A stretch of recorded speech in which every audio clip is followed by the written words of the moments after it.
సమాచారం ఉంది. ఆ ఏడుగురు ఎవరు అంటే భూపతి రాజు శ్రీనివాస్ వర్మ అనే బీజేపీ ఎంపీ, నర్సాపురం ఎంపీ. ఇది ఇక్కడ ఆయనకు ఈ బాధ్యత అప్పచెప్పినరు.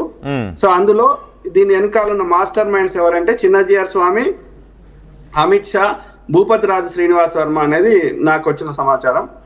దే విచ్ క్రాఫ్ట్ అంటే క్షుద్ర పూజలు లేదా చేతపడి చేసి అతన్ని చంపడం జరిగింది.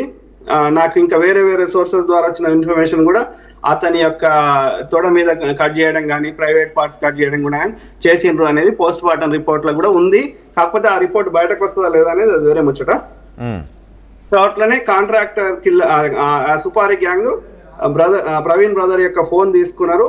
ఆ ఫోన్లకి వెళ్ళి డబ్బులు 6,20,00,000 ట్రాన్స్ఫర్ చేసుకున్నారు. ఎక్కడికి పోయినాయి అంటే ఒరిస్సా, ఛత్తీస్గఢ్, రాయ్గఢ్ 8తో ఎండ్ అయ్యే అకౌంట్ నంబర్లకు పోయినాయి అనేది నాకున్న సమాచారం. అట్లనే ఆ కాంట్రాక్ట్ కిల్లర్స్ 3 వాహనాలను రెంట్కి తీసుకున్నారు. వైట్ కార్ సుజుకి స్విఫ్ట్, 2 ట్రక్కులు. ఈ ట్రక్కులని సికింద్రాబాద్ పరిసర ప్రాంతాల్లో తీసుకున్నారనేది నాకు వచ్చిన సమాచారం. ఇది మొత్తం హ్యాండిల్ చేసింది భూపతి రాజు శ్రీనివాస్ వర్మ. 2 కత్తులు తీసుకున్నారా? 2 ట్రక్కులు, ఒక Swift car, white car Suzuki Swift. 3 కార్లు, ఒక కారు, 2 ట్రక్కులు. ఓకే. సో అట్లనే ఆ యొక్క they brought 2 vacant up to Vijayawada దాకా ఆ 2 ట్రక్లని ఖాళీగా తెచ్చారు. ప్రవీణ్ బ్రదర్ యొక్క బాడీని మాత్రం సుజుకి స్విఫ్ట్ లో ఉంచారు. ఆ తర్వాత ప్రవీణ్ బ్రదర్ వెహికల్ ని ఆ ట్రక్ లో ఉంచారు. రెంట్ గా 5 లక్షలు ఆ యొక్క రెంట్ గా ఇచ్చారు ఆ 3 వాహనాలకి అనేది మనకున్న సమాచారం. ఓకే. ఎవరు 7 కాంట్రాక్ట్ కిల్లర్స్ అంటే సుపారి గ్యాంగ్. 7 అని మీకు ఎలా తెలుసు? ఇవన్నీ చెప్పిన వాళ్ళు మనకు ఆ ముచ్చట కూడా చెప్తారు.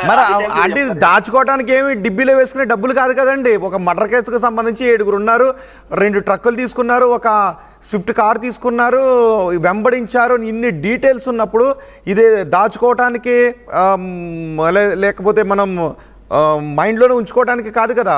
ఒక కేసు ఇన్వెస్టిగేషన్కి సంబంధించింది కదా. అంటే మీరు ఇందులో చాలా విషయాలు చెప్పారు. 6 ఉన్నారు, అందులో బట్టలు విప్పారు, ఒకరు ఆయన షర్ట్ వేసుకున్నారు, ఆ తర్వాత ఏ ట్రక్కులో ఎప్పుడు పెట్టారు, మత్తు ఇంజక్షన్ ఎక్కడ ఇచ్చారు అని. సో ఇంత చూసినట్టుగా చెప్తున్నారు కదా. ఎవరు ఇది చెప్పింది? ఎవరు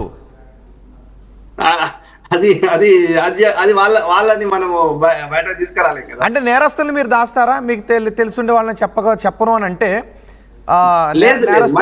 మనకి నేరస్తులను దాస్తున్నది ప్రభుత్వం. వాళ్ళు రిలీజ్ చేయాలి వాస్తవాలు. అది కాదు. ఓకే, ఇన్ని డౌట్స్ మీ దగ్గర ఉన్నాయి, ఇన్ని డౌట్స్ కాదు, ఇన్ని ఆధారాలు మీ దగ్గర ఉన్నాయన్నప్పుడు ఆ చెప్పిన వ్యక్తి మీకు చెప్పిన వ్యక్తి ఒక పెద్ద కట్టు కథ అయిన అల్లుండి ఉండాలా? లేకపోతే మీకు చెప్పినటువంటి వ్యక్తి ఆ 7 పాటు 8వ ఓడైనా ఇన్ను ఉండాలా? ఎందుకంటే అంత షట్ట తీసాడు అనేటువంటి ఒక క్లియర్గా ఒక ఫ్రేమ్ టు ఫ్రేమ్ చెప్పారు కాబట్టి మీరంటున్న 7 కాకుండా ఇంకొకరైనా అయి ఉండాలా, లేకపోతే కట్టు కథ అయినా చెప్పి ఉండాలా? ఒక్క మాట నేను చెప్తా. ఇప్పుడు ఆయన పేరు సోషల్ మీడియాలో ఒక పోస్ట్ పెట్టింది. మార్నింగ్ 8:30కి ఆ సుగుణాకర్ అంటే ఆయన, శివశక్తి సుగుణాకర్ అంటే ఆయన. అసలు ఆ పంచనామా కానీ ఆ గ్రామ అధికారులు కానీ అక్కడికి పోయింది 9:30 వరకు. 9:30 వరకు ఎవరికి తెలియదు అక్కడ ప్రవీణ్ బ్రదర్ శవం ఉందని. అట్లాంటిది ఆ కరుణాకర్ సుగుణ అనే ఆయనకి ఎట్లా తెలుసు? 8:30కి ఎట్లా పోస్ట్ పెడతాడు సోషల్ మీడియాలో? అట్లనే ఈయన తాగి చచ్చిపోయిందని, యాక్సిడెంట్ అయిందని ఎవరు ఒక కంక్లూజన్ రాకముందే ఓకే దానిపైన తీసుకుందాం. ఒకవేళ మీరు కనుక నిజంగా 8:30కి పోస్ట్ పెట్టుండుంటే కరుణాకర్ సుగుణ, ఆ వార్త 9:30 కంటే బిఫోర్, 8 కంటే బిఫోర్ ఎవరికీ తెలియలేదు, కానీ పోస్ట్ మార్టం 8కే పెట్టాడు అని అంటే ఓకే, దాన్ని అనుమానిద్దాం, దానిపైన వివరణ తీసుకుందాం. ఖచ్చితంగా ఆ పాయింట్ను వదలొద్దు. కానీ నాకు కావాల్సిన పాయింట్ ఏంటి అంటే 7 ఉన్నారు అని ఎలా తెలుసు? 7 బట్టలు విప్పారు అని ఎలా తెలిసింది? ఎవరు చూశారు? ఆయన బట్టలు విప్పడం దగ్గర నుంచి ఆయనకు మత్తు ఇంజక్షన్ ఇవ్వడం వరకు, మత్తు ఇంజక్షన్ ఇచ్చారా లేదనేది పోస్ట్ మార్టం రిపోర్ట్లోనే రావాలి. కానీ మత్తు ఇంజక్షన్ ఇచ్చారు, బట్టలు విప్పారు, ఆ 7లో ఒక వ్యక్తి వేసుకున్నాడు అని చెప్తున్నారు. ఈ ఫ్రేమ్ వరకు మనం కన్ఫైన్ అవుదాం. ఇక్కడ